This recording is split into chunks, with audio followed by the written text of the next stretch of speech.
අයිබං මචං කොහොමද මචං? අයිබෝන්. පළවෙනි එපිසෝඩ් එකේ කතා කරන්න අපි මේ මත්ද්‍රව්‍ය වලින් තියෙන බලපෑම සහ ඔව් ඒකෙන් අපේ පවුලට සමාජයට ආර්ථිකයට වෙන ප්‍රශ්න ටික අපි කතා කරා. බලපෑම සහ අපිට තියෙන කරදර පොඩ්ඩක් අපි ඉස්සලා කට්ටියට කියලා මුලින් අපි මොකක්ද මේකෙන් අපි බලාපොරොත්තු වෙන්නේ කියලා අපේ කොලම්බ්‍රෝස් සමූහය ගැන මොකද හිතන්නේ? ඒක හොඳයි මචං. මොකද මේ අපි කවුද කියලා අපි හඳුන්වලා දෙන්න බෑනේ.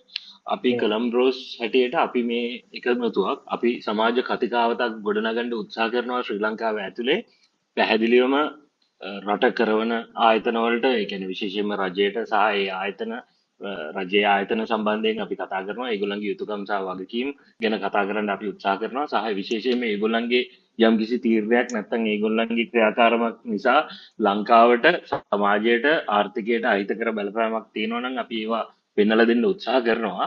හැබැයි අපි විශේෂයෙන්ම මේ එකමුතුව හදලා තියෙන්නේ මචං අපි එකතු වෙලා මේ එකමුතුව හැදුවේ විශේෂයෙන්ම අපේ කාර්යභාරය ගැන කතා කරන්න. අපිට මොකක්ද මේ සමාජයට කරන්න පුළුවන් කියන කාරණාව ඉස්මතු කරලා ගන්න. මොකද සමාජය කියලා කියන්නේ ඉවෙන්චුවලි රටක් කියලා කියන්නේ අපේම රිෆ්ලෙක්ෂන් එකක්. අපේම ප්‍රතිබිම්බය. ඒ කියන්නේ අපි එකතු වෙලානේ සමාජය හැදෙන්නේ. පාර්ලිමේන්තුව ගත්තත්, ශ්‍රී ලංකා පොලිසිය ගත්තත්, රජයේ එහෙම නම් ඉස්පිරිතාලයක් ගත්තත් අපේ පුරවැසි වගකීම තමයි අපි මෙතනින් බලන්නේ. කියන්නේ අපේ මොකද්ද එක්ස්පර්ට් ඔපිනියන් නෙමෙයි අපි අපේ පුරවැසි වගකීම පිළිබඳව තමයි මෙතන කතා කරන්නේ. පැහැදිලිව. ඒ කියන්නේ අපි මේ සාමාන්‍ය පුරවැසියන් හැටියට අපි කොහොමද මේක ටික ටික වෙනස් කරලා ඉවරලා ඉවෙන්චුවලි කොහොමද අපි මුළු රටක් හැටියට සමාජයක් හැටියට අපි මේක ට්‍රැක් එකට දාගන්නේ කියන කාරණාව ඉස්මතු කරන්න තමයි අපි මේ උත්සාහයක් දරන්නේ අපිට පුළුවන් විදිහට කොලම්බෝස් වල අන්තිම ගෝල් එක ඒකයි. මෙතන අපි සමාජ ක්‍රියාකාරීන් හැටියට තමයි පෙනී සිටින්න හදන්නේ සහ විශේෂයෙන්ම අපි විතරක් නෙමෙයි මේකට සම්බන්ධ වෙන සියල්ලම අපි ඒගොල්ලන්ගේ අදහස් එකතු කරගෙන කොහොමද යෝජනා අපි එකතු අපි කරගෙන ඉදිරියට මේකට එක්ස්පර්ට්ස්ලා කියන්නේ අපි කතා කරන සබ්ජෙක්ට් එක ඒ සබ්ජෙක්ට් එකේ එක්ස්පර්ට්ස්ලා කෙනල්ලා ඒගොල්ලොත් එක්ක කතා කරලා අපි අපගේ ප්‍රශ්න ඒගොල්ලන්ට දාලා ඉවරලා අපි බලනවා ඒගොල්ලන්ගෙන් අදහස් අරගන්න. පැහැදිලිව. ඔව් මොකද අපි කතා කරන සබ්ජෙක්ට් සම්බන්ධයෙන් අපිට තියෙන්නේ බොහොම සාමාන්‍ය අදහසක්නේ. ඔව් එතකොට ඒකට ඒ සබ්ජෙක්ට් එකට එක්ස්පර්ට් කෙනෙක් ගෙන්නගෙන ඒගොල්ලන්ගේ එක්ස්පර්ට් ඔපිනියන් එක අපි ඉස්සරහට ගන්න කොහොමදත් අපි බලාපොරොත්තු වෙනවා. ඔව් මචං. එතකොට දැන් අපි දැන් අද මේ තුන්වෙනි කොටසෙන් අපි කතා කරන්න හදන්නේ අපිට මොකද්ද මේ සම්බන්ධයෙන් කරන්න පුළුවන් දේ කියලා. අන්තරායකර මේ ඖෂධ පාවිච්චි කරන්න ගන්න කෙනෙක් එහෙම නැත්නම් සමාජයේ පාවිච්චි වෙන වචන වලින් කියනවා නම් කුඩු හෝ අයිස් හෝ වෙන ඕනෑම මත්ද්‍රව්‍යයකට පෙළඹෙච්ච කෙනෙක් අපි කොහොමද මේක අපිට මොකද්ද මේකට දෙන්න පුළුවන් දායකත්වය මේක මේ සහ ඒ කියන්නේ අපි දැන් අපි හිතමු අපි වැඩ කරන තැන අපේ කියන්නේ දන්න කෙනෙක් එහෙම කෙනෙක් ඒ වගේ දෙයකට යොමු වෙනවා නම් ඒ කට්ටියකින් යොමු නොවීමට කොහොමද අපි ඒගොල්ලන් නැඹුරු කරගන්නේ? ඒ කියන්නේ අපි මේ පැත්තට යන්නේ නැතුව අනිත් පැත්තට ගන්න කොහොමද ඒක තමයි අපි බලන්නේ. අපි එතකොට අනුපිළිවෙලින් කතා කරොත් එහෙම ඉස්සෙල්ලාම අපි පාවිච්චි තමන් පුද්ගලයෙක් හැටියට තමන් පාවිච්චි නොකර ඉන්න ඕනේ. අනිවාර්යයෙන්. ඒකට වෙනදට වඩා පොඩි උත්සාහයක් දරන්න සිද්ධ වෙලා තියෙනවා අද සමාජයේ තියෙන බලපෑමත් එක්ක අපි දන්නේ නැහැ අපිට හොඳට මතකයි අපි බැලුවා අපි ඒක පළවෙනි කොටසෙනුත් කතා කරා අපි පුංචි කාලේ මචං උඹට මතක ඇති සුසීමා ටෙලින් ඩ්‍රාමා එකනේ ඔව් එතකොට මට කැරක්ටර්ස් වල නම් මතක නැහැ අපි දැක්ක කොහොමද පාලිත පෙරේරා යාළුවන්ගේ ආශ්‍රය නිසා නිකම්ම අන්තිමේදී අපේ භාෂාවෙන් කියනවා නම් කුඩෙක් වෙන්නේ කියලා. ඒක නිසා අපි විශේෂයෙන්ම පෙළඹෙන්න ඕනේ අපි යාළුවන්ට නෑ කියන්න බෑ කියන්න තමුන් පුද්ගලයෙක් හැටියට තමුන්ගේ කොන්ද පණ තියාගන්න තමුන් දැනගන්න ඕනේ. පාටි එකට ගියපුවාම නැත්නම් ඉවෙන්ට් එකකට ගියපුවාම නැත්නම් ට්‍රිප් එකක් ගියපුවාම කවුරු හරි පාටි ඩ්‍රග් එකක් කියලා ඉන්ට්‍රොඩියුස් කරනවා. නැත්නම් මේක මචං දැන් අර හැමතිස් අර ඒක ගොඩක් කියලා ඉස්සරහට ගන්න ඒ කියන්නේ පොළඹවන්න පටන් ගන්න මේක පාටි ඩ්‍රග් එකක්. මේක පොඩ්ඩක් ෆන් එකක් ගන්න පුළුවන් එකක් කියලා. ඒක තමයි. අන්න ඒ කොන්ද හදාගන්න ඔයාට පුළුවන්. ඔයා ගෑනු ළමෙක් වේවා, පිරිමි ළමෙක් වේවා, තරුණයෙක් වේවා, නැත්නම් ඔයා අවුරුදු 16ක 17ක යන් ඇඩල්ට් කෙනෙක් වේවා.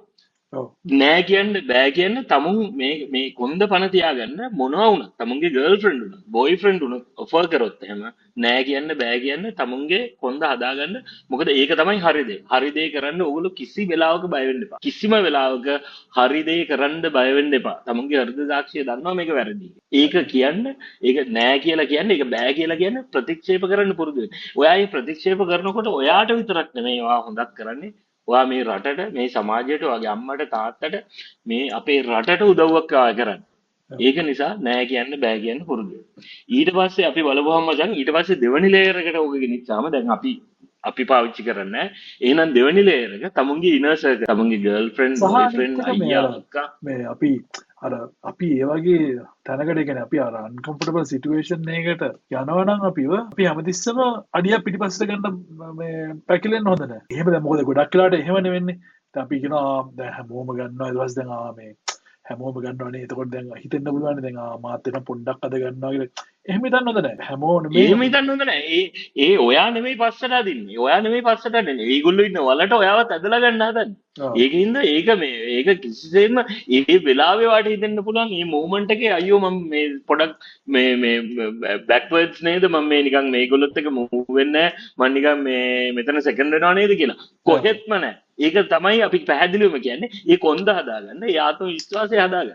බය වෙන්න එපා, ලැජ්ජ වෙන්න එපා.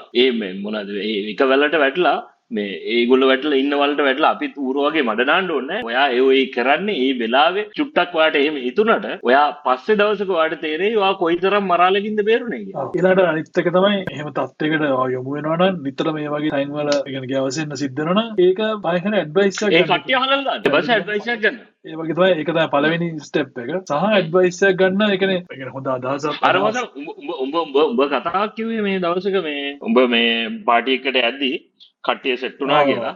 ඊට පස්සේ උඹ කිව්වේ ගේනවා නම් මම මේ කාර් එකෙන් බහිනවා කියලා. ඔව්. උඹට මතකනේ මේ කතාව? ඔව්.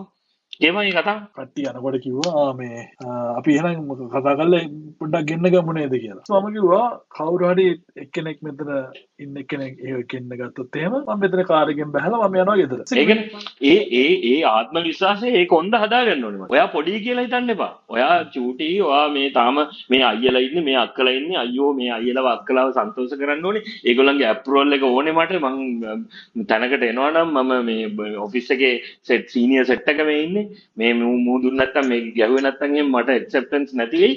ඒ කතා ඔක්කොම පරණ කතා. මේ අපි ඉන්නේ දැන් අලුත් ලෝකෙක.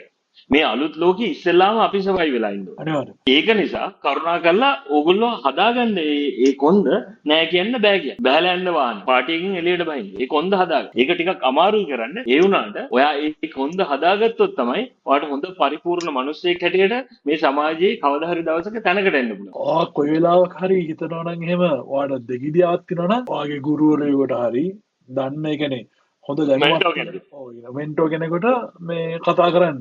කතා කරලා ඇඩ්වයිස් ගන්න. මොකද මේ වගේ දෙයක් වුණා කියලා කියන්න පුළුවන් තමුන්ගේ ජීවිතේ පොඩ්ඩක් ඒ වගේ ඉන්න කෙනෙකුට කියලා බලන්න මේ මම මෙහෙම දෙයක් වුණා මෙහෙම දෙයක් කරා මේක හරිද වැරදිද කියලා. මොකද ඕන කෙනෙක් ඔයාට ආදරය කරන ඕන කෙනෙක් ඒක අනුමත කරනවා පැහැදිලි. දෙමව්පියෙක් ගුරුවරයෙක් අයියා කෙනෙක් එහෙම අයියා කෙනෙක් අක්කා කෙනෙක් ඔව් ඔෆිස් එකේ ඉන්න තමුන්ට වඩා සීනියර් කෙනෙක් ඕන කෙනෙක් වෙන්න පුළුවන්. එතකොට මචං අපි අර මේ දැන් ඊගාවට මේකේ පළවෙනි එකෙන් දෙවෙනි එකට ගියොත් එහෙම දැන් අපි පාවිච්චි කරන්නේ නැහැ. ඊගාවට තමුන්ගේ ඉනර් සර්කල් එක දිහා හැමතිස්සෙම පොඩ්ඩක් ඇහ ගහලා බලන්න පුරුදු වෙන්න. තමුන්ගේ ගර්ල්ෆ්‍රෙන්ඩ් බොයිෆ්‍රෙන්ඩ් අයියා අක්කා මල්ලි තමුන්ගේ එහා ගෙදර ඉන්න අයියා අක්කා මල්ලි ඊට පස්සේ තමුන්ගේ ඔෆිස් එකේ ඉන්න ජූනියර්ස්ලා තමුන්ගේ ඔෆිස් එකේ ඉන්න සීනියර් කෙනෙක් වුණත් වෙන්න පුළුවන්. මේ අද කාලේ හැටියට. ඊට පස්සේ මේ තමුන්ගේ ඉස්කෝලේ ඉන්න අයියා මල්ලි නැත්තම් තමුන්ගේ පන්තියට එන අයියා මල්ලි පොඩ්ඩක් ඇහ ගහලා බලන්න මේගොල්ලන්ගේ චර්යාත්මක වෙනසක් තියෙනවද කියලා. මේගොල්ලෝ පොඩ්ඩක් අර ඉස්සර වගේ මේ තිබ්බ ප්‍රාණවත් ගතිය නැද්ද? අර ඇඟේ තියෙන එනර්ජි එක අඩු වෙලාද? එහෙමද කියලා. එතකොට ඕගොල්ලන්ට ඒක දැනෙනවා නම් ඒගොල්ලොන්ට අර ඔයා මෙන්ටර් වෙන්න අර ඔයා හොයපු අර දැන් අර අපි ඉස්සෙල්ලා කිව්වේ මෙන්ටර් කෙනෙක් හොයන්න කියන්නේ. ඒ වගේ ඔයා ඒ රෝල් එක බාර ගන්න. අරගෙන ඉවරලා අයියේ අක්කේ මල්ලි නංගි හරි පැත්තට ආයිත් ඇදලා ගන්න බලන්න. ඒක පාවිච්චි කරන මිනිස්සයා කරන්නේ කියන්නේ වැරදිකාරයෙක් හැටියට නැතුව යා රෝගියෙක් හැටියට දකින්න.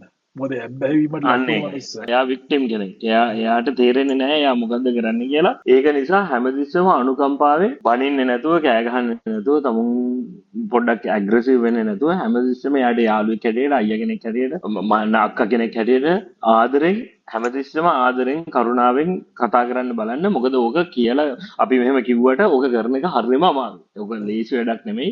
ඒක නිසා ඕගොල්ලෝ වයසෙන් තරුණයි නම්, වයසෙන් බාලයි නම් ඕගොල්ලන්ට තව උදව් ඕන වෙයි.